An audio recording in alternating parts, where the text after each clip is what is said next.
দোকানের মতন সুন্দর সিঙ্গারা যদি বাড়িতেই এত সহজে বানিয়ে নেওয়া যায় তাহলে সন্ধেটা তো একদম জমেকির। প্রথমে আমরা তেলের মধ্যে এখানে বাদামটাকে ভেজে নিয়েছি। 5 ফোড়ন আর লঙ্কা ফোড়ন দিয়ে দিয়ে দেবো কেটে রাখা আলুগুলো, আর বড় বড় করে কেটে নিয়েছি আমি লঙ্কাগুলো।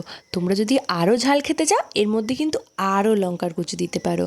তারপর দিয়ে দিয়েছি হলুদ গুঁড়ো, লঙ্কা গুঁড়ো, নুন দিয়ে ভালো করে নেড়ে চেড়ে এর মধ্যে দিয়ে দেবো এবার আদা বাটা। আদাটাও ভালো করে নেড়ে চেড়ে তারপর জল দিয়ে দেব। এবার এটাকে আর কোনো কাজ নেই, এটা এর মতন ফুটবে। যখন দেখবে জলটা শুকিয়ে শুকিয়ে শুকিয়ে শুকিয়ে এসেছে, ভালো করে নেড়ে চেড়ে বাদামগুলো দিয়ে দেবে। তো চলো, আমাদের কিন্তু পুরটা রেডি হয়ে গেছে। তারপরে ময়দার মধ্যে দিয়ে দেব নুন, কালো জিরে আর সাদা তেল। তারপরে সবগুলোকে আমরা সুন্দর করে মিশিয়ে নেব। তারপর দিয়ে দিয়েছি এখানে জল দিয়ে আস্তে আস্তে একটু শক্ত করে মাখবো। আমি একটু নরম করে ফেলেছিলাম, তোমরা কিন্তু শক্ত করেই মাখবে এটা।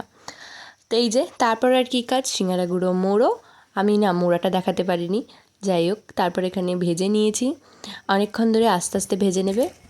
আর এই দেখো বেশ ভালোই ক্রিস্পি হয়েছে। আর যেটা বললাম, একদম আস্তে আস্তে ভাজবে।